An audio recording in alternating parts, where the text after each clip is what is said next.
Olá pessoal, meu nome é João Pedro e hoje eu vou apresentar a Ordem Anguilliforme. A Ordem Anguilliforme é composta por 15 famílias com aproximadamente 791 espécies.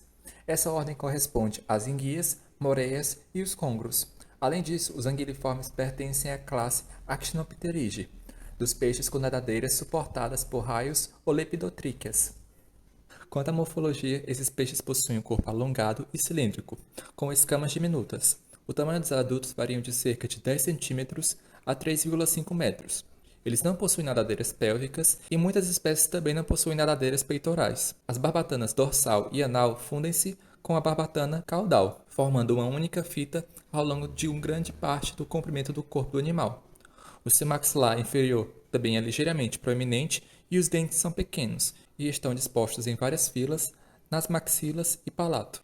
Bem, quanto à movimentação, os anguilliformes nadam a partir da ondulação de seus corpos, semelhante a uma serpente, e aumenta a velocidade, elevando a frequência dessas ondulações corpóreas. Porém, o corpo longo de uma enguia limita a velocidade, pois ele induz o arrasto de fricção da água sobre a superfície alongada do corpo. Por isso, se comparado com outros peixes, como o atum, a velocidade da enguia é mais lenta.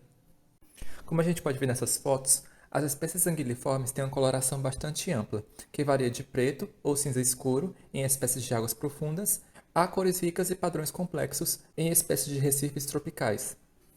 Quanto ao habitat, a ordem anguilliforme pode ser encontrada em ampla variedade de ambientes marinhos, salobros e de água doce, incluindo riachos e lagos.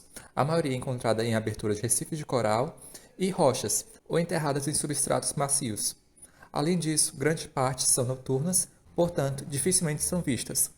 Elas podem ser consideradas generalistas e alimentadoras oportunistas, já que qualquer animal que elas encontrem pode se tornar uma fonte de alimento, de insetos aquáticos em água doce a crustáceos e muitas outras espécies de peixes.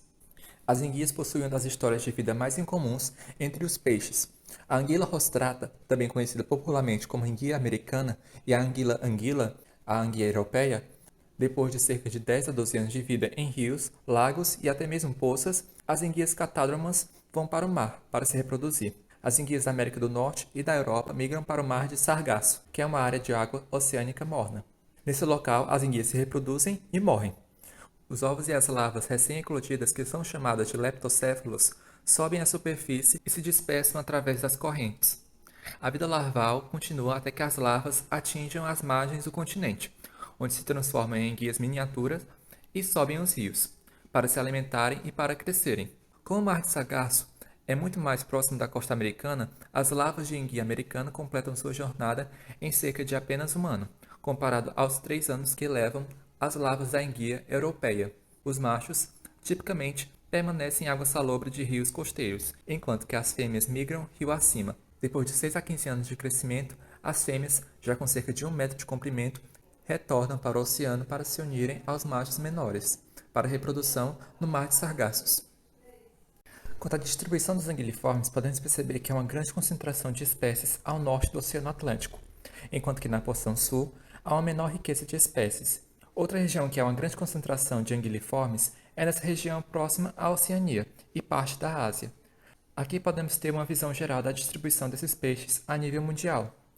Bem, nessa imagem podemos ver os gêneros mais representativos da ordem Anguilliformes, sendo Nemictis, Cierna, Anguilla, que é composto pelas enguias verdadeiras, Gymnothorax, que corresponde às moreias, e Conger, que é o grupo dos congros. E do lado podemos ver seus estágios larvais. Quanto ao Brasil, podemos perceber que essas espécies se encontram próximo ao litoral, havendo um maior número de espécies na porção próxima ao sudeste do país.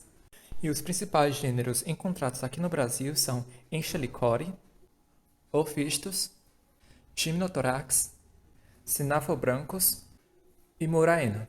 Bem, durante as pesquisas para a realização desse trabalho, eu não consegui encontrar nenhuma ocorrência de anguilliformes na Caatinga. Quanto ao uso humano, todas as espécies são importantes economicamente e são usadas na alimentação, sendo vendidas frescas, defumadas ou enlatadas, sendo bastante populares e tratando-se de uma iguaria de alto custo. As enguias, especialmente a moreia, são populares entre os aquaristas marinhos, sendo obtidas com base na captura de filhotes.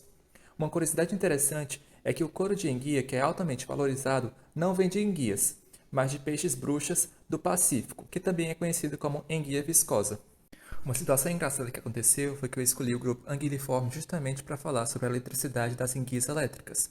No entanto, ao pesquisar mais sobre essa ordem, eu descobri que as enguias elétricas não estão relacionadas com as enguias verdadeiras, fazendo parte da ordem Gymnotiformes.